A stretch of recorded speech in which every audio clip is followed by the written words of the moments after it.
As a courtesy to our colleagues, we also ask that all cell phones be turned off. And then now I am pleased to introduce our featured speaker, Roberto J. Rodriguez. Roberto, by the way, since my name is Roberto and his name is Roberto, there's a saying in Spanish that we're called tocayos. Tocayos means we both have the same name. So my tocayo, Roberto J. Rodriguez, serves in the White House Domestic Policy Council as Special Assistant to the President for Education.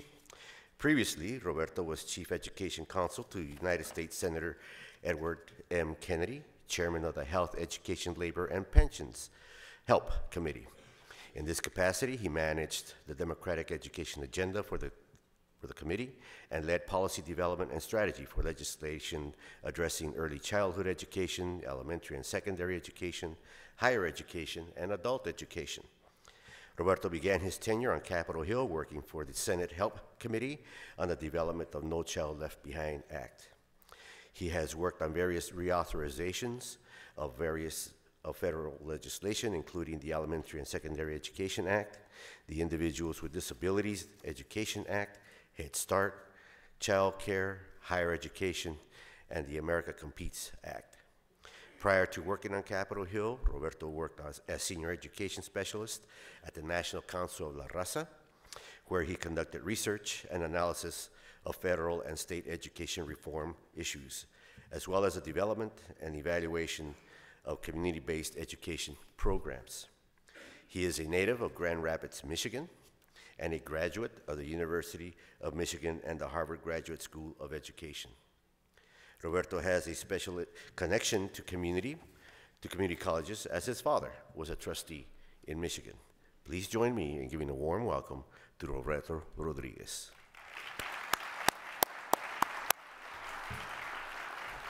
Thank you. Well, good morning. Thank you, Roberto, for that introduction. And it's really a pleasure to join all of you this morning. I want to thank the leadership of ACCT and AACC for inviting me here to address you this morning at 8:30 in the morning. You're welcome, Speaker. I want to bring greetings from my White House colleagues and from the President, who was proud to lay out his 2013 budget earlier this week, promoting new and critical investments in America's community colleges. We're really proud as an administration of the work that we've done in partnership with all of you to really raise up the work that's underway in our community colleges across the country and to make sure that we're doing our part at the federal level to support all that you do so well.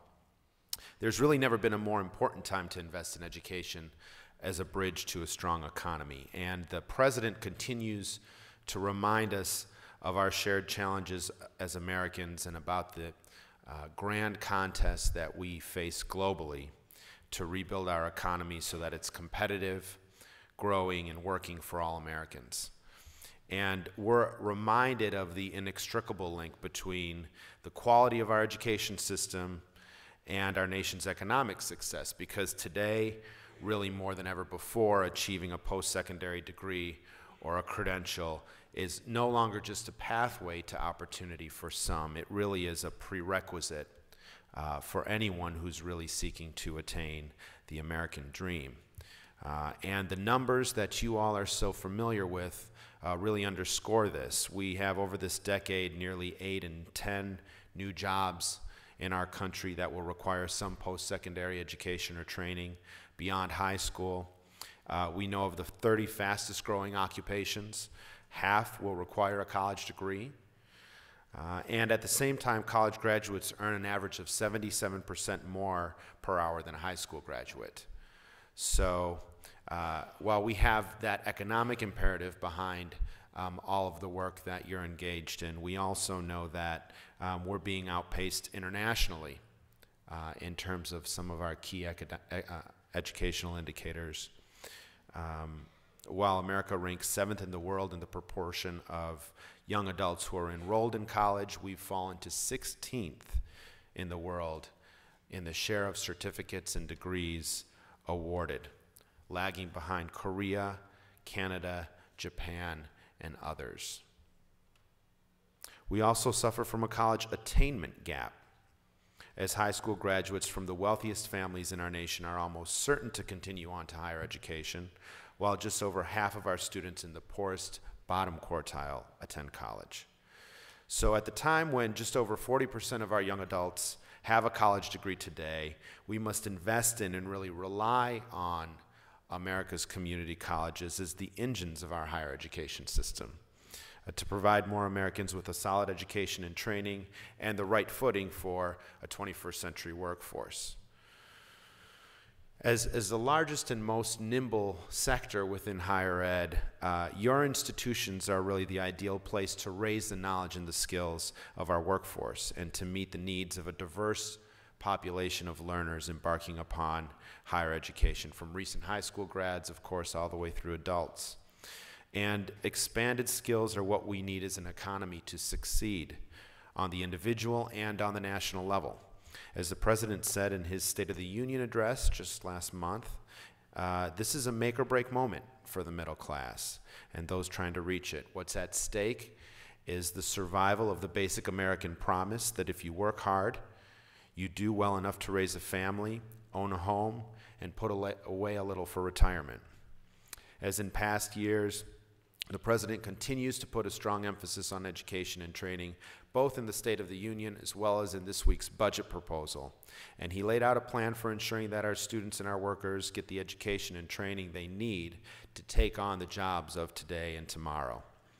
Our administration firmly believes that higher education cannot be a luxury. It is an economic imperative that every family in America should be able to afford. And it's unacceptable that we have millions of unfilled job openings in America today at a time of 8.3% unemployment. Higher education is really the critical link to solving that unemployment crisis and to building an economy that is built to last. So the President's commitment to keeping the American promise alive really centers on just that, on making sure that we're creating an economy that's built to last and with good jobs that pay well and security for the middle class. And at the very heart of that promise, the gateway to prosperity in our global 21st century economy is our 2020 goal. This is a goal that the President set out for us just 3 years ago in saying that he's calling on Americans to commit to at least 1 year or more of higher education or career training so that by 2020 we'll again have the highest proportion of college graduates in the world, regain our international standing. This goal requires great contributions from all parts in the higher education sector. We have to do our part at the federal level. I know many of you are going up to Capitol Hill just after this to talk about the importance of funding the Pell Grant, importance of doing more to make sure that we're making the American Opportunity Tax Credit permanent for 9.4 million families, making sure we're doing more to preserve the options that Americans need to be able to afford their loan repayment on the tail end. It also means we have to do more to make sure we have greater completion in our nation's community colleges. And in order to reach our 2020 goal, we need 5 million more graduates from our community colleges over the next 8 years. This idea was explored in earnest when the President first hosted the first ever White House Community College Summit in October of 2010. Some of you may have been there and joined us for that. And we followed that with regional convenings and regional summits around the country in 2010 and 2011. These summits provided an opportunity to bring together community colleges, business, philanthropy, federal and state policy leaders, and students to discuss how community colleges can help meet the education and job training needs of our evolving workforce. Those convenings also echoed a critical point that you heard from the President this week. Many industries have difficulty filling jobs that require specific technical skills, even with many Americans still looking for work. So in coming years, America will need to fill millions of mid and high-level skill positions in high-growth industries from healthcare to advanced manufacturing, clean energy to information technology. And a key strategy in our plans as an administration to meet that challenge is to really focus on developing, reinventing, and strengthening partnerships between our community college sector and business. These partnerships are at the center of meeting the ongoing demands of the economy and of building a competitive workforce for tomorrow. Most of you have been engaged in partnerships for years. This is not a new concept, I know, for many of you. Our administration wants to play a central role in really helping